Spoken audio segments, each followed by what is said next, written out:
Assalamualaikum warahmatullahi wabarakatuh. Selamat pagi para netizen di mana saja Anda berada. Salam opini rakyat. Saya belum dapat laporan. Mungkin yang bapak-bapak tanyakan itu baru aspek dimensi menduga-duga.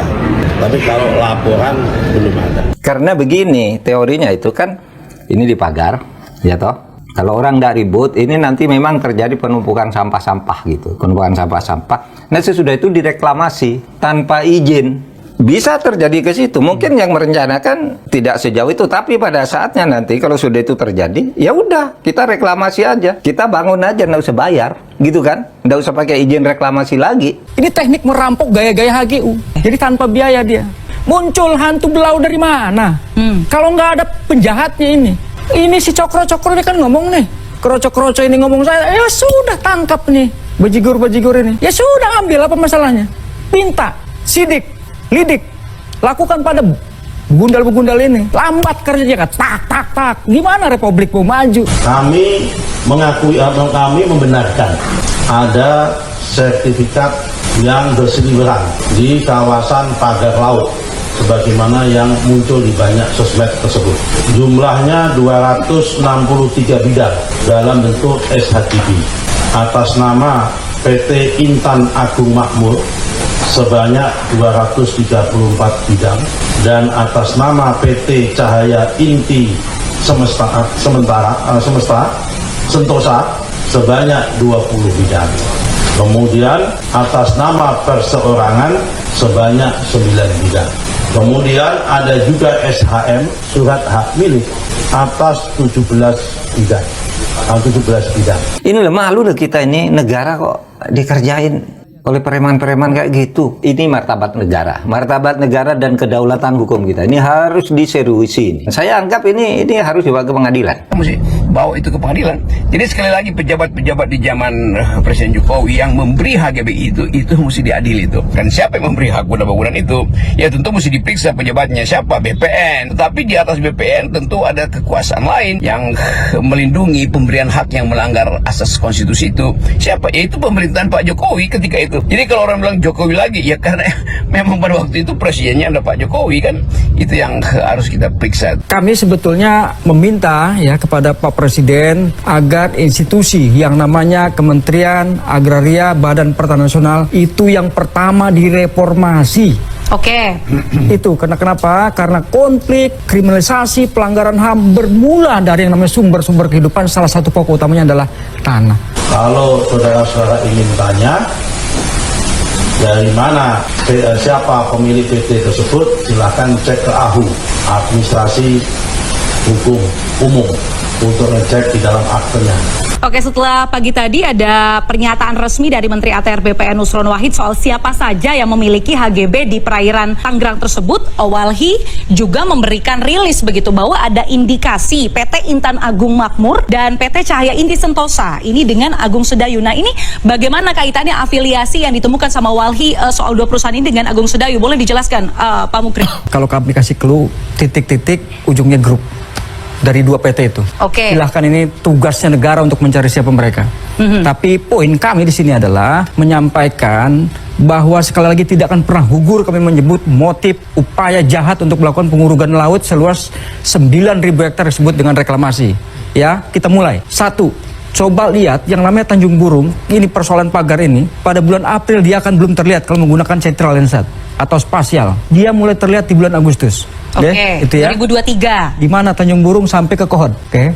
Yang berikutnya, yang HGB termasuk sertifikat hak milik itu ada di 3 desa. 1 Kohod, 2 Keramat, yang 3 Tanjung Burung. Tanjung Burung, Kecamatan Teluk Naga. Kohod dan Keramat ada di Kecamatan Paku Haji kalau tidak salah. Seperti itu ya. Nah ini berarti dia sistematis. 2015 dimulai yang namanya dimasukkan dokumen rencana tata ruang itu menyebutkan bahwa salah satu cara untuk membuat kota baru itu adalah dengan mereklamasi pantai. Seperti itu ya. Nah jadi tahapannya itu luar biasa. Karena itu kami berharap sebetulnya ini terlepas dari segala kekurangan yang dimiliki oleh pimpinan pemerintah kita yang baru dalam hal ini, kami ingin menyampaikan pesan sekaligus juga bermohon ya, kita boleh beda pendapat. Biang keladi, saya sebut saja penjahat, saya nggak akan khawatir. Ya, siap tempur kami, siap tempur. Oke, penjahat di Republik ini yang menjual tanah air ini, orang-orangnya itu bercokol di badan pertanahan, mulai dari BPN, kantor pertanahan sampai dengan ke atasnya. Oke. Kenapa? Apa rujukannya? Kalau Pak Presiden bisa mampu nanti ya menjawab satu persoalan ini, indikator keberhasilannya adalah konflik agraria di bulan Desember tahun ini juga akan menurun. Coba lihat persoalan tanah yang menimbulkan korban jiwa, orang dipenggal lehernya, ditembak, dicaci maki, dikriminalisasi, dipenjara. Persoalannya adalah karena status surat yang terbit dari Badan Pertanahan. Karena metodenya begini nih. Jadi dalam pagar laut itu dokumennya menyebutkan ada dua. Yang pertama dari bibir pantai itu 100 meter. Yang kedua 200 meter. Ketika misalnya titik pancang pertamanya 200 meter terjadi ruang kosong. Ruang kosong jadi perairan. Disitulah bambu dipasang. Saat ruang kosong ini berproses sedimentasi alamiah masuk, izin di sana ini juga dapat. Ini teknik merampok gaya-gaya HGU. Oke. Jadi tanpa biaya dia. Hanya orang maling bisa-bisa aja karena dia menyebutkan perlakuan kejahatan. Jelas memang tidak boleh yang namanya laut dikapling-kapling. Putusan MK nomor 3 tahun 2010. Saat itu kita persoalkan yang namanya HP3, hak menguasai wilayah pesisir lautan, nggak boleh. Maka di zaman Pak Mahfud itu terbitlah, nggak boleh itu uji material ya terhadap Undang-Undang 27 tahun 2007 tentang pengelolaan pesisir dan pulau kecil. Oke. Gitu. Jadi tidak boleh yang namanya sudah tidak boleh laut itu dikapling. Kok tiba-tiba ujur-ujur lagi nih muncul hantu belau dari mana? Kalau nggak ada penjahat. Oke. Gitu. Ya maaf sekali kepada perwakilan dari Kementerian Pak Ater. Kalau memang kami misalnya bukan ranah kami mensertifikatkan yang namanya laut ya, bukan kewenangan kami, BPN itu mensertifikat di tanah. Lah kenapa dimunculin? Asa ngurusin bambu aja ribet amat gitu ya kalau nggak ada masalah. Ini si cokro-cokro ini kan ngomong nih, kroco-kroco ini ngomong saya, ya sudah tangkap nih bajigur-bajigur ini. Tapi itikatnya itu contoh, udah jelas-jelas ada yang mengaku ya, ngaku nih kami masang swadaya ya sudah ambil, apa masalahnya? Minta, sidik, lidik, lakukan pada begundal-begundal ini. Jelas-jelas kok mereka. Ngapain rumit-rumit amat? Berarti Ini sampai sebenarnya sederhana begitu sampai ya? diundang kayak orang kawinan nunggu seminggu. Apa? Oke. Lambat kerjanya kan tak. Gimana Republik mau maju? Sepertinya analisa ataupun teori ataupun ya prediksi dari Profesor Mahfud MD benar-benar terbukti ya. Setelah Menteri ATR ya Nusron Wahid memberikan klarifikasi atau konferensi pers ya kemarin dan menyebut di situ bahwa HGU atau sertifikat-sertifikat seperti HGU ya berseliweran di media sosial, ternyata itu memang benar adanya. Dan Menteri ATR Nusron Wahid pun memberikan klarifikasi bahwa yang netizen unggah di media sosial mengenai ya batas-batas laut ataupun mengenai pagar itu dan tanah yang laut yang telah dipagar ternyata telah memiliki HGU atau hak guna bangunan. Ini kan miris sekali ya. Kemarin memang Profesor Mahfud MD memprediksi gunanya pagar ini diperuntukkan untuk supaya sampah-sampah menumpuk, nanti ujung-ujungnya akan direklamasi tanpa memerlukan izin reklamasi karena memang keadaannya sudah seperti itu. Jadi dibuat sedemikian rupa supaya sentimen-sentimen dari ombak itu nanti membuat daratan ya memang terjadi sampah-sampah apapun ya di situ nanti, dan akhirnya proses reklamasi tidak perlu ya izin yang susah-susah lah. Memang keadaannya seperti itu dan itu memang sudah direncanakan ya. Dan Profesor Mahfud prediksinya saya bilang ini tepat sekali ya. Sebelum para politisi, para ya ilmuwan prediksi, Prof Mahfud kemarin telah memberikan statement, teorinya itu begini, setelah dibikin pagar nanti sampah-sampah menumpuk dan akan direklamasi tanpa memerlukan izin ataupun memerlukan ya biaya perizinan yang begitu mahal, izin lingkungan dan segala macam. Ini kan miris sekali ya, di dekat ibu kota terjadi seperti itu. Dan Menteri ATR telah membeberkan semuanya ya, mengakui dan bahkan beliau meminta maaf karena ya selama ini mungkin lambat atau bagaimana. Pasalnya sertifikat HGU ya, hak guna usaha ataupun hak mendirikan bangunan ya. Di situ kan yang mengeluarkan sertifikat tanah segala macam itu dari Kementerian ATR ya, Agraria dan Pertanahan ya. Dan di sini menterinya adalah Pak Nusron Wahid. Tetapi HGU itu diterbitkan itu sebelum Pak Nusron Wahid diangkat menjadi menteri, yaitu di masa eranya Presiden Jokowi. Dan sebut saja Pak Nusron Wahid menyebutkan itu terjadi di 2023. 2023 itu menterinya kalau tidak salah ya Agus Harimurti Yudhoyono ya. Ya, tapi kan cuma beberapa bulan di pemerintahan Pak Jokowi tahun-tahun terakhir ya. Di situ AHY menjadi Menteri ATR dan sebelumnya ada ya Pak Hadi Cahyanto ya.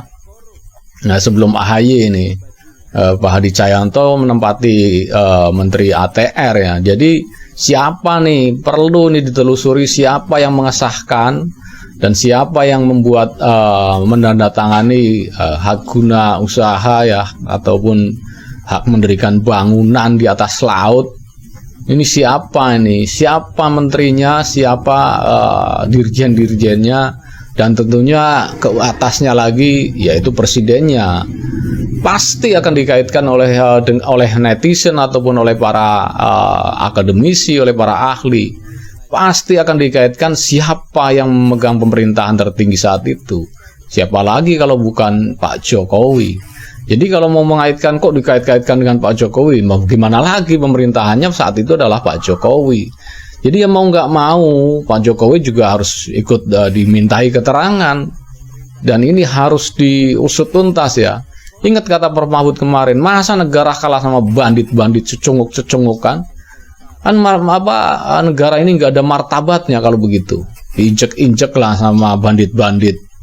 Apa gunanya petugas kepolisian, kementerian ATR, terus Kementerian KKP, terus Mahkamah Agung segala macam? Apa gunanya kalau cuma diinjek-injek sama bandit-bandit dan secunguk-secunguk yang ya ingin istilahnya mendirikan negara di atas negara? Ini namanya mendirikan negara di atas negara tanpa izin segala macam loh. Mengangkangi pemerintahan yang ada. Ini persoalan ini sangat besar sekali sebenarnya. Dan ini terjadi di pinggir ibu kota. Bagaimana di daerah lain yang jauh dari ibu kota? Ini perlu ditelusuri. Masalahnya persoalan agraria ini memang sangat pelik sekali. Semua persoalan muncul, kasus-kasus yang besar, banyak terjadi kekerasan. Ini salah satunya dari agraria ini yang carut-marut nggak karuan. Jadi saya setuju dengan perwakilan dari Walhi tadi ya, bahwa harus direformasi nih Kementerian Agraria. Yang utama itu Kementerian Agraria dulu direformasi, dan nanti indeks cara menilainya itu nanti Desember nanti. Perselisihan atau konflik agraria kalau nanti Desember nanti turun, nah itu berarti pemerintahan Pak Prabowo ini berhasil menurunkan ya tingkat konflik agraria. Itu salah satu indikasinya bagaimana ini nanti bisa berhasil apa tidak. Salah satunya menurut Fahli ya reformasi Kementerian Agraria yang utama dulu. Yang selanjutnya ya siapa saja yang terlibat dalam pagar misterius ini, siapa saja harus diungkap sejelas-jelasnya.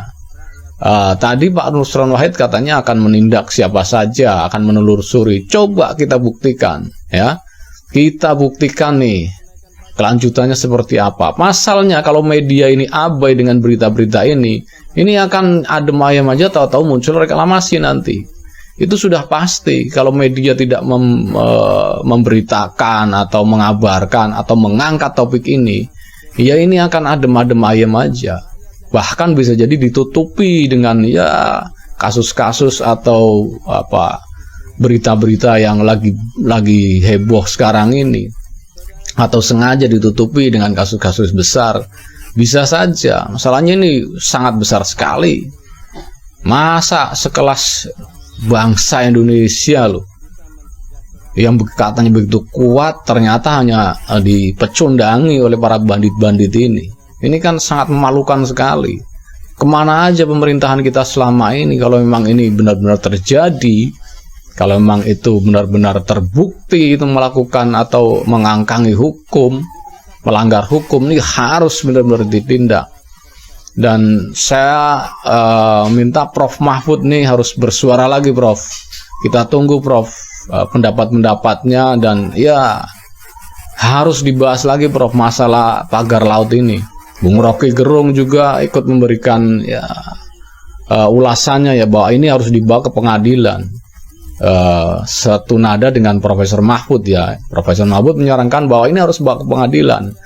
Meskipun menurut Nusron Wahid tadi, kalau ini pengesahannya belum sampai 5 tahun, itu cukup dibatalkan atau dianulir atau tidak disahkan tanpa melalui proses pengadilan. Tetapi implikasinya lah ini kalau hanya dibatalkan atau tidak disahkan, jadi nggak ada implikasi hukum. Jadi bebas-bebas saja orang-orang bandit-bandit ini. Ini yang nggak masuk akal juga, harus diproses. Orang dia melanggar hukum kok harus melalui saya nggak tahu ya, nanti lihat statement dari Bung Rocky, lihat statement dari Prof Mahfud, apakah ini bisa dipidanakan nih pelanggaran-pelanggaran seperti ini. Meskipun dari Kementerian ATR Pak Nusron Wahid tadi mengatakan kalau belum 5 tahun ini bisa dianulir saja tanpa melalui proses pengadilan. Tetapi kalau bisa, ini saran Prof Mahfud kan bawa ke pengadilan. Siapa yang bertanggung jawab, siapa yang memiliki sertifikat-sertifikat itu, siapa yang mengesahkan, semuanya harus dibuka sejelas-jelasnya. Dan penjahat-penjahatnya ini ya kita sebut aja, ini penjahat-penjahat ini memang harus diberantas nih. Ini kalau dibiarkan nanti negara ini yang dicaplok, bukan hanya ya pinggir-pinggir laut, nanti merambah semuanya nih, akan dicaploknya ini. Ini kan sangat kurang ajar sekali. Masa sekelas negara sebesar ini kalah sama bandit-bandit? Ya saya minta para akademisi ya, orang-orang yang berkompeten di bidang ini ikut memberikan suaranya lah di podcast-podcast atau di acara TV supaya menjadi pembelajaran kepada pemerintahan ini gitu loh. Kan banyak sekali blunder-blundernya. Belum menteri-menteri yang ada yang menteri menggunakan kekerasan lah yang didemo oleh stafnya.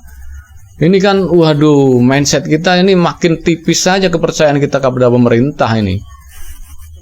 Ini sangat miris sekali dan Pak Prabowo harus bertindak cepat ini kalau memang pemerintahan ini mukanya harus diselamatkan. Salah satunya ya Pak Prabowo harus bertindak cepat. Merespons apa yang dikeluhkan publik, merespon apapun yang terjadi di kementeriannya. Jangan pandang bulu, Pak. Bersihkan sebersih-bersihnya kalau memang nama Bapak mau harum nanti di ujung pemerintahan Anda selama 5 tahun ini. Salah satunya yaitu bersihkan, karena Pak Prabowo kan statementnya ingin pemerintahan yang bersih. Ya. Cobalah ini, memulai dari konflik agraria ini. Siapa PT yang disebutkan oleh Pak Nusron Wahid itu diungkap siapa pemiliknya. Jangan ya cari saja, tanya saja ke Google apa gimana siapa pemiliknya, browsing saja. Harusnya pemerintah nggak seperti itu. Pemiliknya ini si A langsung. Jadi kalau mengeluarkan statement, kalau mau istilahnya konferensi pers, saya minta ya yang jelas. Sudah tahu kan nama PT-nya. Siapa pemiliknya kan pasti tahu, kenapa nggak disebutkan langsung? Itu yang menjadi tanda tanya. Kok masih setengahnya masih ditutup-tutupi gitu loh. Harusnya jangan tutup-tutupi dong Pak Nusron, buka aja semuanya biar masyarakat tahu. Jadi kita nggak ada kecurigaan lagi kalau memang benar-benar ini Pak Nusron ini memang tegak lurus. Jadi siapa-siapa yang terlibat tinggal buka saja sih. Pak Nusron tadi kemarin melakukan konferensi pers menyebutkan ada 2 PT itu ya, 2 perusahaan yang terlibat pembuatan pagar tersebut yang memiliki sertifikat di dalam pagar tersebut dan juga ada perorangan juga di situ. Kami minta ya dibuka saja, kan tinggal tugasnya pemerintah. Siapa sih yang punya, kok malah dilempar lagi ke publik? Kalau ingin tahu siapa pemilik PT ini dan ini, ya cari tahu saja. Harusnya langsung disebut di situ, pemiliknya si A, si B, akan kami panggil. Kan begitu. Dari mana Anda mendapatkan, siapa yang mengesahkan sertifikat ini? Harusnya seperti itu. Tetapi kok seolah-olah ya, kesannya kok dilempar lagi ke publik. Kalau mau pengen tahu ya browsing aja. Bisa dicari kok. Kalau Pak Nusron yang nyebut kan lain, maksudnya lain persepsi kita. Ini memang pemerintah benar-benar mau membongkar habis ini. Dan saya minta juga kepada Prof. Mahfud, Bang Rocky, dan akademisi-akademisi lain yang berkompeten di bidang ini, tolonglah bersuara supaya ini kasus ini cepat selesai. Dan siapa ini bandit-bandit dan cecunguk-cecunguknya ini supaya diringkus semua ini. Ini yang bikin pemerintahan Indonesia ini tidak maju-maju. Ya karena ini diganggu oleh bandit-bandit ini. Oke, mungkin cukup sekian dulu ya reaction video dari saya. Dan ternyata prediksi Prof. Mahfud benar-benar tepat, benar-benar jitu ya. Memang tidak diragukan lagi lah siapa dong Profesor Mahfud kok. Oke, bagi Anda yang ingin berkomentar, silakan tulis komentar Anda di kolom komentar yang tersedia. Dan bagi Anda yang belum subscribe, silakan subscribe supaya dapat bonus tontonan video terbaru setiap harinya dari Camp TV Channel. Wassalamualaikum warahmatullahi wabarakatuh.